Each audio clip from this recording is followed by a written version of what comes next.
So my research was on, does purposeful play affect academic and social development, which is also what my dissertation will be about. So an introduction, play is essential for the cognitive, social, and emotional development of all children. Some deficiencies that I found in my study is it will be specific to preschool because that's where the research is taking place, and it seems like there's a gap with that in the studies. The significance of this study is most people know how beneficial play is for children, but they don't know how it is beneficial or in what ways, such as academic development, social development, and things of that nature. The research questions I'm going to be using are, how does structured play positively affect 4-year-olds' academic development while also building social development? And the second one is, how does play teach young students real-life skills? The research design for this project will be a case study. It will be a qualitative case study, and I'm going to investigate how play affects students both academically and socially.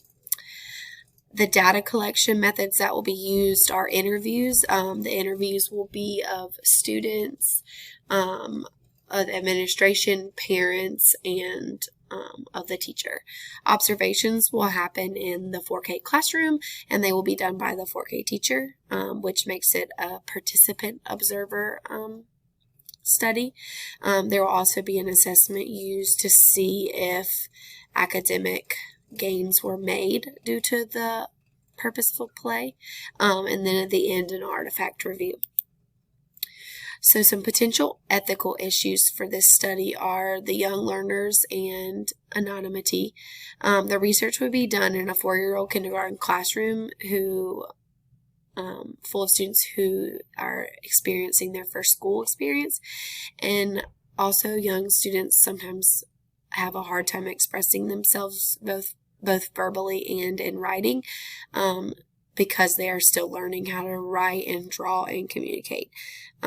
Also, the study is being conducted in the researcher's classroom, so anonymity would be almost impossible because everyone in the study already knows the teacher in the classroom setting. My reflection, I made revisions based off of the professor's feedback. I've also been getting continual feedback from my dissertation chair. I did enjoy the group assignments because it gave me another peer to look at my work and give me any feedback or suggestions, and also getting new feedback from the new professor. My weakness is APA citations, and so this class was very helpful in giving me more feedback for that. Have a great day.